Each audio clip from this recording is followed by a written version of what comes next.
vaxtınız xeyir olsun değerli izləyicilər. Mən bu gecə Salam, hər vaxtınız buna baxın.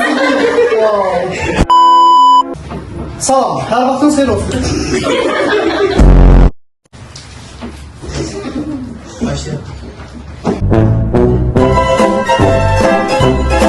Salam, hər vaxtınız xeyir olsun değerli izləyicilər.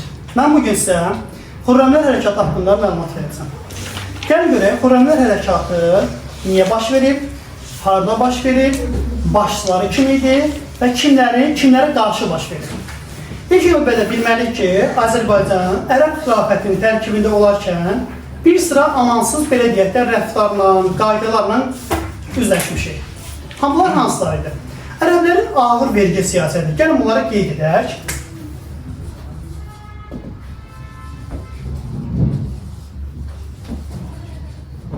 Deməli, ərəblərin ağır vergi siyasəti. Ağır vergi siyasəti. Bizim yerli feodallarımızın hüquqlarının məhdudlaşdırılması, yəni ərəblər bizim feodallarımızın hüquqlarını, imtiyazlarını məhdudlaşdırırdılar, yəni azaldırdılar. Bu da nəyə səbəb olacaqdır? Üsyana səbəb olacaq, düzdürmü? Yerli feodallarının hüquqlarının azaldılması. Daha sonra Ərəb məmurlarının özbaşınalıqları, Ərəb məmurları özbaşına şəkildə, belə deyək də, Azərbaycan xalqına qarşı rəftarını davam elətdirirdi. Və digər bir səbəb isə ərəblərin köçürmə siyasəti. Bilirsiniz ki, ərəblər ərəb ailələri Azərbaycana köçürürdülər. Niyə? Həm özlərini etnik dayaq yaratmaq üçün, həm Xəzərlərlə müharibədə uğur qazanmaq üçün, həm də ki, şimal sərhədlərinin təhlükəsizliyini təmin etmək üçün. Yəni, Azərbaycanda azadlıq hərəkatının baş verməsinin səbəbləri bunlar idi. İlk olaraq mən sizə Beyləqanda baş vermiş müsafir üsyanından danışmaq istəyirəm. 748-752-ci illərdə müsafirin rəhbərliyi ilə Beyləqanda üsyan baş verir. Biz belə bir ifadə işlədirik kitabda uşaqlar. Üsyan əvvəlcə Əməvilərə, sonra Abbasilərə qarşı baş verir. Gəlin bu sözün, cümlənin əyani olaraq sübut edir. Yəni necə olur ki, əvvəlcə Əməvilərə, sonrası Abbasilərə qarşı baş verir. Bunu bilmək üçün biz Əməvilərin və Abbasilərin hakimiyyət illərini bilməliyik. Əməvilərin hakimiyyət illəri ərəblərdə 3 belə deyək də sülalə olub da. İlk xəlifələr dövrü, Əməvilər dövrü, bir də Abbasilər dövrü. İlk xəlifələr dövrü 632-dən 661-ə qədər hakimiyyətdə olub. Əməvilər 661-dən 750-ci ilə qədər Əməvilər olub. 750-ci ildən 1258-ə qədər isə Abbasilər olub. İndi gəlin sübut edək, görək ki, həqiqətən də müsafir üsyanı əvvəlcə Əməvilərə qarşı, sonra isə Abbasilərə qarşı baş verib. Əməvilərin hakimiyyəti 750-də bitir, düzdür? 2 ili düşürmü bu hissəyə? 2-cə ili. 748-dən 50-yə qədər. Deməli, 2 il Əməvilərə qarşı baş verib. 50-dən sonra da Abbasilər gəldiyinə görə, 752-də də üsyan bitdiyinə görə 2 ildə Abbasilərin dövrünə düşür. Deməli, müsafir üsyanı həm Əməvilərə qarşı baş verib, ərəblərdə, həm də Abbasilərə qarşı baş verib. Bəs bu üsyanın baş verməsi, belə deyək də, nədən qaynaqlanırdı, nədən təsirlənmişdi? Ərəblərin, belə deyək də, ərəb hakimiyyətində bir dini müharibə baş vermişdi mərkəzdə. Bundan da istifadə edən aslı xalqlar, eyni zamanda bizlər, onlara qarşı, ərəblərə qarşı mübarizə apardı. Ərəblərə qarşı ən böyük mübarizələrdən biri də məhz Xürrəmlər mübarizəsi idi. Xürrəmlər mənbələrdə Əl-Müxəmmirə, ərəb mənbələrində Əl-Müxəmmirə adlandırılır. Əl-Müxəmmirə o isə qırmızı geyinənlər deməkdir. Yəni döyüşdə qırmızı geyinirdilər. Daha sonra Xürrəmi sözünün mənası əbədi od və günəş, şad, firavan deməkdir. Şad Firavan türksə, farsda isə əbədi od və günəş demişdir Xürrəm. İlk Xürrəmi çıxışları 778 və 808-ci illərdə olublar. İlk Xürrəmi, belə deyək də, üsyanları olub. Və bu zaman Xürrəmlərin başçısı Əbu İmranla Cavidan olur. Cavidan və Əbu İmran. 778-808-də ilk Xürrəmi üsyanı zamanı Cavidan və Əbu İmran olur rəhbər. Lakin Əbu İmranla Cavidan arasında ziddiyyət olduğuna görə, onlar arasında konflikt olduğuna görə tezliklə bu üsyan belə deyək də, uğurlar nəticələnmir, uğursuz olur. Daha sonra Cavidanın silahdaşı, Cavidanın yanında döyüşən Babək, əsl adı Həsən, hakimiyyətə gəlir 816-cı ildə. Artıq Xürrəmlərin rəhbəri 816-cı ildə kim olacaq? Babək olacaq. Sonra Babəklər hərəkəti Xürrəmlərin əsas mərkəzi Azərbaycan idi. Sığınacağı isə Bəz qalası idi. Sual düşdü ki, Bəz qalası harada yerləşir? Deyəcəksiniz, Qaradağ vilayətində. Qaradağda haradadır? Arazın o tayında Qarabağdır, bu tayında Qaradağdır. Yəni, Arasayın yuxarısı Qarabağ, aşağısı Qaradağ. Qaradağ vilayətində Bəz qalası yerləşirdi. Əsas sığınacaq mərkəzi, həmin o azadlığın mərkəzi Bəz qalası idi. Daşı, sual düşdü ki, ancaq Bəz qalası ilə bitirdimi? Xeyr, Bəz qalası ilə bitmirdi. Çünki Azərbaycanın bir çox bölgələrinə Xürrəmlər hərəkatı yayılmışdı. Xürrəmilər kimlərin davamçısı idi? Gəlin ona baxaq. Məzdəklərin davamçısı idi. Məzdəklər. Məzdəkilər. Məzdəklər hərəkatının mövcud olma illəri 481, 529-cu ildir. Və xatırlayırsınızsa, Məzdəklər hərəkatına mani təlimi təsir göstərmişdir. Mani Məzdəklərə təsir göstərmişdir. Məzdəklər də təsir göstərir kimlərə? Xürrəmilərə. Amma təbii ki, bunların fərqi var. Gəlin əvvəlcə oxşar cəhətlərini deyək. Oxşar cəhəti Məzdəklər kimi ədalətli cəmiyyətin qurulması üçün çalışırdılar, sosial, belə deyək də, bərabərlik üçün çalışırdılar, əmlaki insanlar arasında bərabər bölüşdürməyə çalışırdılar. Amma bircə fərqi var idi. Xürrəmlərin Məzdəklərdən yadelliləri ölkədən qovmaq, ölkəni azad etmək, azadlıq uğrunda mübarizə edir Xürrəmlər hərəkatı.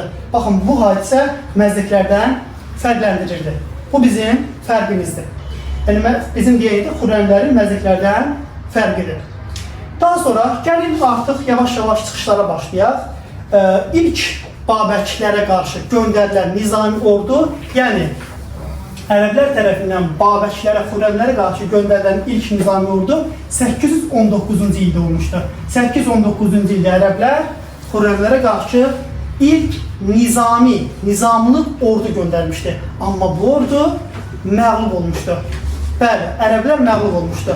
Və Xürrəmilər artıq Arazdan şimalda olan Bərdəni, Beyləqanı, sonra Süniki, Arsaxı və Aranın digər bölgələrini Ərəblərdən azad etmişlər. Gördünüz, yəni Qaradağ vilayətində bunların Xürrəmlərin mərkəzi olsa da, onlar azadlıq mübarizəsini demək olar ki, ölkənin çox hissəsinə yaymışdılar. 819-cu ildə Ərəblər və Xürrəmlər arasında ilk nizami, belə deyək də, döyüş baş verir. Döyüşdə Xürrəmlər qalib gəlir. Plus qoydu Xürrəmlərə. Daha sonra 829-cu ildə birinci Həştadsər döyüşü baş verir. Həştadsər. Ərəblər, Xürrəmlər. Bu zaman ərəblərin məqsədi, yəni birinci Həştadsər döyüşündə ərəblər haranı tutmaq istəyirdi? Gəlin bu suala cavab tapaq, Bəz qalasını tutmaq istəyirdi. Amma tuta bilməmişdi, çünki Xürrəmlər ərəbləri məğlub etmişdilər. Növbəti döyüş 830-cu ildə baş vermişdi. Bu döyüş birinci Həmədan döyüşüdür. Həmədan, yenə Ərəb, Xürrəmi. Həmədan döyüşündə Xürrəmlər yenə qalib gələrək Həmədan şəhərini ərəblərdən geri almışdılar. Bundan sonra Xəlifə Möhtəsim hakimiyyətə gəlir 833-də. Artıq Xəlifə Möhtəsim ərəblərdə başlayır tədbirlər görməyə. O vaxtda ərəblər Bizansda müharibə aparırdı. Müharibəni yandırır Bizansla. Niyə? Çünki bütün diqqətini Xürrəmlərə yönəldir. Bütün diqqətini Xürrəmlərə yönəltmək üçün Bizansla müharibəni yandırır. Ordunu yenidən təşkil edir. Nizamlı, intisamlı ordu formalaşdırır. Bax, bu kimi tədbirlər nəticəsində 833-cü ildə ikinci Həmədan döyüşü baş verir. Həmədan ərəblərlə Xürrəmlər arasında həmin o tədbirlərin də təsiri ilə ilk dəfə gördünüz, arıcılıq pozuldu. İlk dəfə Xürrəmlər məğlub olur, ərəblər qalib gəlir. Və 835-ci ildə isə Afşin Heydər ibn Kavus, türk sərkərdəsi sizcə hara komandan təyin olunacaq? Bəli, ərəb ordusuna komandan təyin olunur. Bəli. Bəli. Və 835-ci ildə Afşin Heydər ibn Kavus ərəb ordusuna komandan təyin olunur. Yəni, bu növ türkü türklə qırdırmağa çalışırdılar. Çünki hər bir şey türklər daha yaxşı bilirdi. Afşin artıq başlayır tədbirlər görməyə uşaqlar. Baxaq görək, Afşin tədbirləri nə olacaq? Xürrəmlərin mərkəzi hansı qalaydı? Bərz qalası. Afşin isə öz iqamətgahını Bərzəndə köçürür. Bərzənd. Yəni, Bərz qalasına yaxın əraziyə köçürür ki, düşməni yaxından izləyə bilsin. Və bu tərzdə tədbir görmək daha asandır təbii olaraq. Bərzəndə köçürür. Ərdəbil ilə Bərzənd arasında yolları, körpüləri təmir elətdirir. Kəşfiyyatçı dəstə göndərir Xürrəmlərin üzərinə, Çinə. Xürrəmli ordusunun içərisinə kəşfiyyatçı, yəni orada məlumatları toplayıb, neynəsin, versin ərəblərə. Və bir də ki, Babəkin yaxın silahdaşlarını sui-qəsd yolu ilə aradan götürür. Görürsünüz, Babək Afşin nə qədər tədbir görür, Xürrəmləri sarsıdır. Elə Afşinin bu tədbirləri müharibənin müddətini uzadır və müharibə müddəti uzandıqca qüvvələr nisbəti nə olacaq? Dəyişəcək. Qüvvələr nisbəti nə deməkdir? Artıq ərəb ordusu daha da böyüyür, güclü olur, öz o ordusu möhkəmlənir, Xürrəmlər isə tam əksi, azalır. Bax, qüvvə əsas şərt kimi bunu yadda saxlayın. Xürrəmlər hərəkatının məğlub olma səbəbi sizdən soruşulsa, deyərsiniz ki, müharibənin uzanması və qüvvələr nisbətinin dəyişməsi, gücün ərəblər tərəfə keçməsi olmuşdur. Amma lakin fəqət, Afşinin bu tədbirlərinə baxmayaraq, bir il sonra, yəni 836-cı ildə 2-ci Həştadsər döyüşü baş verir. Həştadsər. 2-ci Həştadsər döyüşü baş verir ərəblər və Xürrəmlər arasında. Afşinin bu tədbirlərinə baxmayaraq, Xürrəmlər qalib gəlir. Bəli, Xürrəmlər qalib gəldi. Və azadlıq mübarizəsinin son döyüşünə gəldik. Bəli, bu azadlıq mübarizəsinin son döyüşü 837-ci ildə Bəz döyüşüydü. Bəz qalasının döyüşü. Çünki Afşin Bəz qalasını mühasirəyə aldı uşaqlar. Özdə o zaman qala divarlarını deşmək üçün, dağıtmaq üçün, ələ keçirmək üçün mancanaqlardan istifadə olunurdu. Mancanaq bilirsiniz nə idi? Mancanaq iri daşlar, yanar maya atan qurğuydu. Bəlkə də görmüşsünüz, bu tərzdə atılırdı və böyük, belə deyək də, qalaları, divarları dağıtmaq üçün həmin o mancanaqdan istifadə olunurdu. Yanar maya atırdı və daş atırdı. Həmin o yanan mancanaqlardan istifadə edərək Bəz qalasını mühasirəyə aldı və Bəz qalasını Afşin 837-ci ildə ələ keçirdi. Bəzi də ələ keçirilərindən sonra Babək bu zaman üzünü tutur şimala, Arrana gedir. Arrandan isə Bizansa getmək istəyirdi. Niyə? Çünki Bizansdan hərbi yardım istəyəcəkdi ki, ərəblərlə mübarizəni davam elətdirsin. Amma təəssüf ki, o öz ən yaxın, belə deyək də, müttəfiqi tərəfindən Səhl ibn Sumbat adlı əvvəlki keçmiş müttəfiqi tərəfindən tutulur və ərəblərə təhvil verilir. Amma Babəkin son bir arzusu var idi.